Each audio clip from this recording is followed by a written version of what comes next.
Hello बच्चों, good morning. आज फिर हम आप लोगों के बीच हाजिर हैं। आज हम कुछ न्यूमेरिकल के बारे में बात करेंगे।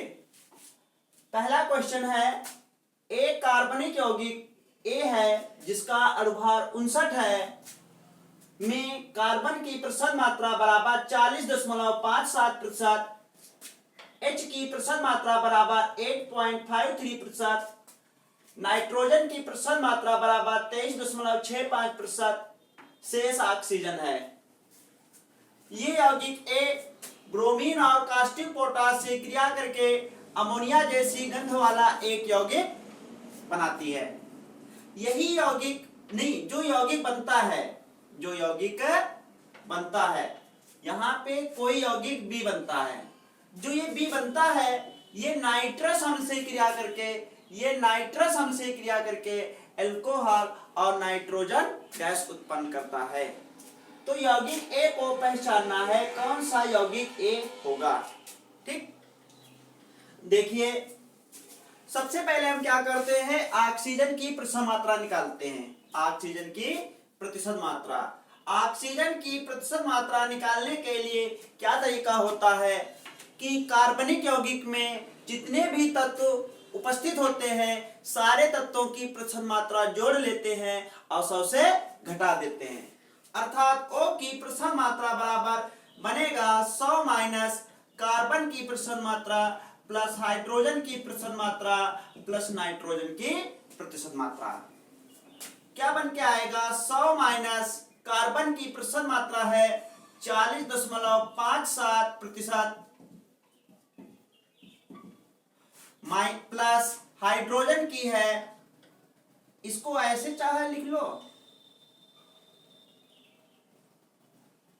8.53% प्लस नाइट्रोजन की है 23.65 और ऐसे प्रतिशत का साइन लगा लो। ठीक, तो आ जाएगा 100 माइनस, इसको जोड़ लेते हैं 7 3 10 10 5 15, हासिल लगा 1 5 और 1 6 6 5 11 11 और 6 17, हासिल लगा 1 0 1 1 8 9 9 3 12, हासिल लगा 1 5 5 2 7। कितना आ जाएगा, 72.75। अब क्या करते हैं, इसको 100 से घटाते हैं। कैसे घटाएंगे, 100.20 कर लेते हैं, 72.75। दहाई लेंगे, यहाँ पे 10 हो जाएगा, 10 से 5 गया 5, 9 बचा, 9 से 7 गया 2, 9 बचा, 9 से 2 गया 7 और 9 से 7 गया 2, 9 से 7 गया 2। तो कितना आ जाएगा, 27.25%। तो ऑक्सीजन की प्रतिशत मात्रा आ जाएगी 27.25%। तो यहाँ पर नोट कर लेते हैं कि ऑक्सीजन की प्रतिशत मात्रा आएगी 27.25%। कितना आएगा, 27.25%। इसके आगे अब क्या करते हैं, इसको रब करते हैं। अब हम यौगिक ए का सूत्र निकालते हैं। यौगिक ए का सूत्र कैसे निकाला जाता है, देखिए सबसे पहले सारणी बनाते हैं, जिस सारणी में जो पहला कॉलम होता है, इस सारणी में क्या होगा, पहला जो कॉलम होगा वो तत्व लिखे जाएंगे। तो अपने कौन से तत्व हैं, C है, H है, N है और O है। दूसरे कॉलम में हम सभी तत्वों की प्रतिशत मात्रा लिखते हैं। क्या लिखते हैं, प्रतिशत मात्रा। कार्बन की प्रतिशत मात्रा है 40.57%, हाइड्रोजन की है 8.53%, नाइट्रोजन की है 23.65% और ऑक्सीजन की है 27.25%। अगला कॉलम बनाते हैं जिनमें हम लिखते हैं परमाणु भार। कार्बन का परमाणु भार होता है 12, हाइड्रोजन का होता है 1, N का होता है 14 O का होता है 16। इसके बाद अगला कॉलम बनता है आपेक्षिक संख्या का। आपेक्षिक संख्या, आपेक्षिक संख्या। आपेक्षिक संख्या कैसे निकाली जाती है? हमें जिस तत्व की आपेक्षिक संख्या निकालनी होती है उसकी प्रतिशत मात्रा को उसी के परमाणु भार से भाग कर देते हैं। उसी के परमाणु भार से, उसी तत्व के परमाणु भार से भाग कर देते हैं। तो भाग करेंगे कितना आएगा? 12 तिया 36, 36 4 बचा 45 हो गया, 12 तिया 36 9 हो गया, 9 7 97 हो गया और 12 8 96। अब क्या करते हैं, जब हाइड्रोजन की आपेक्षिक संख्या निकालेंगे तो इसको इतने से भाग करेंगे और आ जाएगा 8.53। जब नाइट्रोजन की निकालेंगे तो नाइट्रोजन की प्रतिशत मात्रा को नाइट्रोजन के परमाणु भार से भाग करेंगे। कितना आएगा? 14 कम 14, 14 कम 14 कितना बचा? 14, तो 14 6 3 9 9 बचा और 96 हो गया। कितना हो गया? 96। 14 सत्ती 98 होता है, 14 सत्ती 98 और 14 छंग 84, 14 छंग 84। तो कितना बचा? 12 बचा और 125 हो गया, 125 और 14 नामा 126, 14 नामा 126। ठीक। इसके बाद जब ऑक्सीजन की निकालते हैं तो ऑक्सीजन की प्रतिशत मात्रा को ऑक्सीजन के परमाणु भार से भाग करते हैं। कितना आएगा? 16 कम 16 कितना बचे? 11 बचा और दशमलव लगा लिया 2, 112 और 16 सत्ती 112 पूरा पूरा चला गया। और बस इतने रखते हैं। अब क्या करते हैं? 0 लगा लीजिए। अब क्या कर, अब हाँ, और लास्ट वाला जो कॉलम होता है वो होता है सरल अनुपात। क्या होता है? सरल अनुपात। सरल अनुपात क्या होता है? तो जो सभी तत्वों में जिस तत्व की आपेक्षिक संख्या सबसे कम होती है उस संख्या से सभी संख्याओं को हम क्या करते हैं? भाग करते हैं। तो इससे जब भाग करेंगे तो लगभग 2 आ जाएगा। कितना आ जाएगा? 2। और जब 1.69 जब इससे इसको भाग करेंगे तो लगभग आ जाएगा 5। और इससे जब इसी को भाग करेंगे तो कितना आएगा? 1। और इसको जब इससे भाग करेंगे तो कितना आएगा? 1 आएगा। कितना आएगा? तो ये सरल अनुपात समझ में आ गया, ये सारणी सबको समझ में आ गई। ठीक। इसके बाद हम क्या करते हैं? सरल सूत्र निकालते हैं। सरल सूत्र। सरल सूत्र कैसे निकाला जाता है? सबसे पहले सभी तत्व लिख लेते हैं, थोड़ा जगह जगह छोड़कर। अब देखिए, कार्बन का सरल अनुपात कितना है? 2। H का सरल अनुपात कितना है? 5 और N का है 1, O का है 1। समझ में आ गया? इतना कर लीजिए या स्क्रीनशॉट ले लो। ठीक, ले लिया? ठीक। आगे देखिए,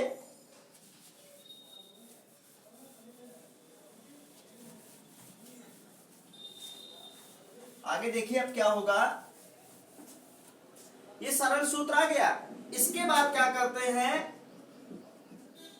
सरल सूत्र भार निकालते हैं। सरल सूत्र भार। देखो सरल सूत्र भार कैसे निकाला जाता है? 2 कार्बन का परमाणु भार होता है 12 प्लस 5 और H का होता है 1 प्लस N तो 1 ही है तो इसका सीधे लिख लीजिए 14 और O का हो गया 16। जोड़ते हैं 12 दूनी 24, 5 एकम 5 और इसको जोड़ लेंगे 14 और 16 होता है 30। तो कितना आ गया? 5 4 9 और 3 2 5। तो सरल सूत्र भार 59 आ गया और यौगिक का भार कितना दिया है? 59 ही दिया हुआ है। इसके बाद स्मॉल n निकालते हैं। स्मॉल n क्या होता है? ये यौगिक का अणुभार और सरल सूत्र भार का अनुपात होता है। क्या होता है? अनुपात। तो यौगिक का अणुभार है 59, सरल सूत्र भार 59 निकाला है और ये पूरा पूरा कट गया तो कितना आ गया? 1। कितना आ गया? 1। इसके बाद अणुसूत्र निकालते हैं, यौगिक का अणुसूत्र। देखिए अणुसूत्र क्या होगा। जब यौगिक का अणुसूत्र निकालते हैं तो उसके लिए सूत्र होता है n गुणे सरल सूत्र। सरल सूत्र n की वैल्यू है 1 और सरल सूत्र निकाला था C2H5NO।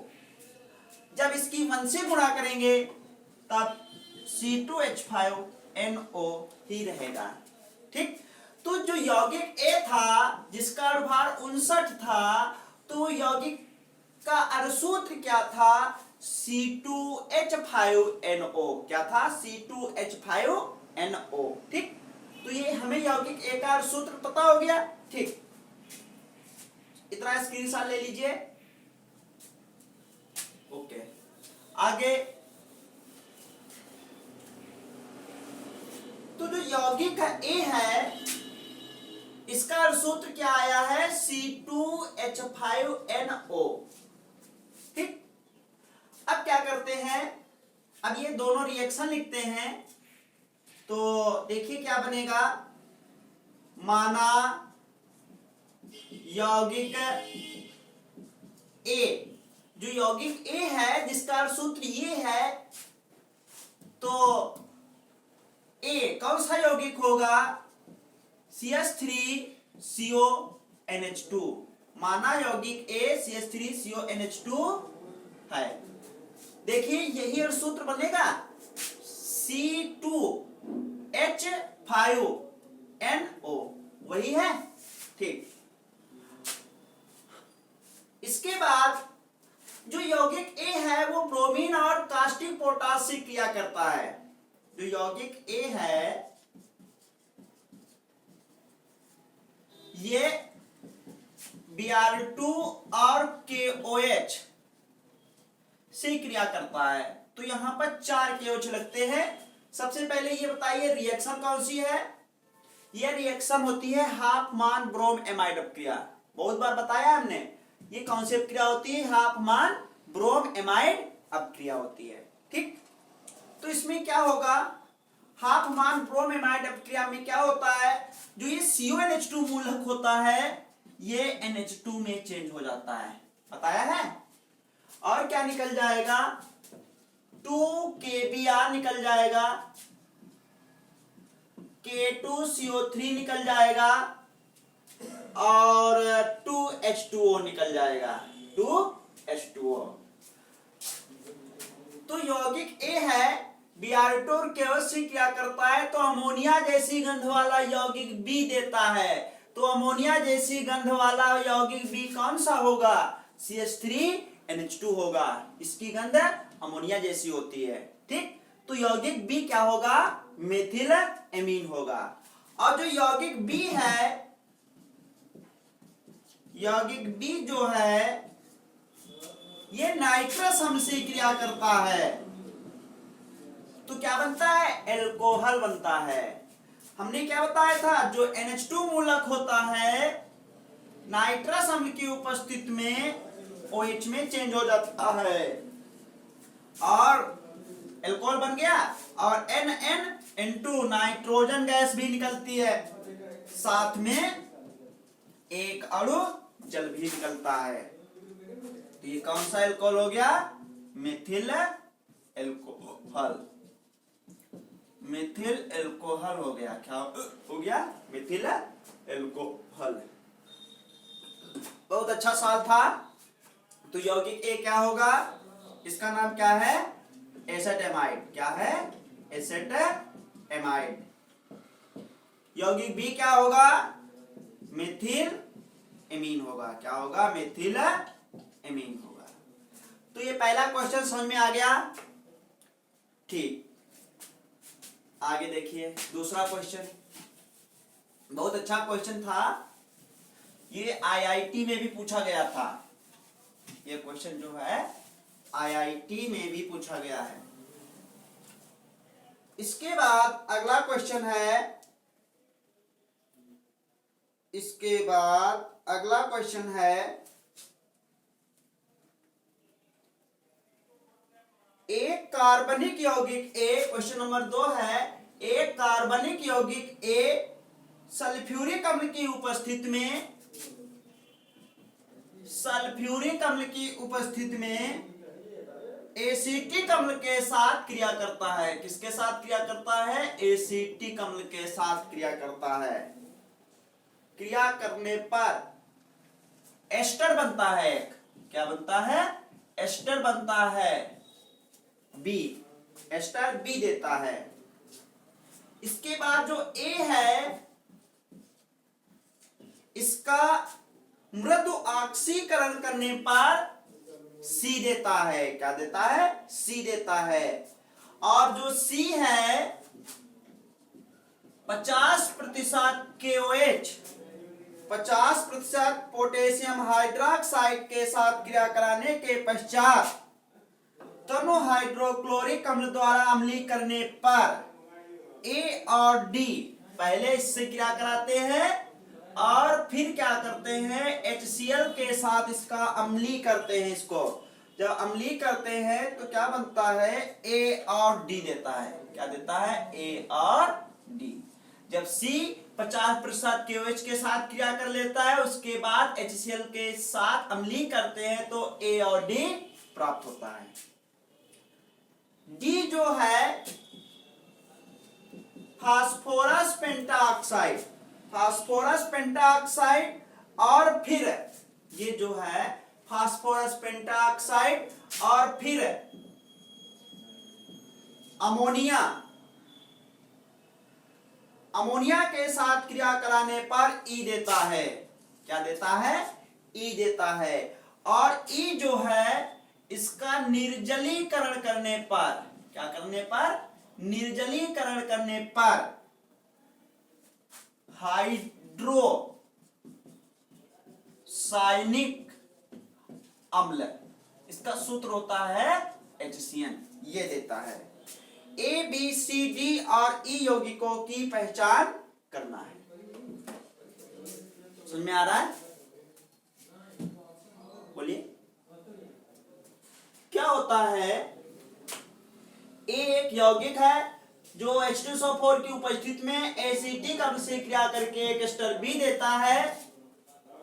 ए का मृदु ऑक्सीकरण करने पर, मृदु ऑक्सीकरण करने पर सी प्राप्त होता है। सी 50% कास्टिक पोटास या पोटेशियम हाइड्रोक्साइड से क्रिया कराने के बाद HCl द्वारा अम्लीय कर दे तो ए और डी यौगिक प्राप्त होता है।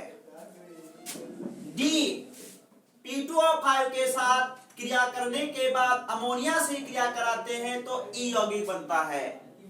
और ई यौगिक जो है, ई यौगिक का निर्जलीकरण करने पर हाइड्रोसायनिक अम्ल बनता है।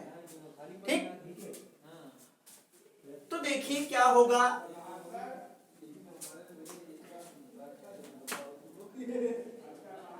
माना ए मेथिल अल्कोहल हो सकता है, हो सकता है। ठीक, अब ये हम कैसे पहचान लेते हैं मेथिल अल्कोहल हो सकता है?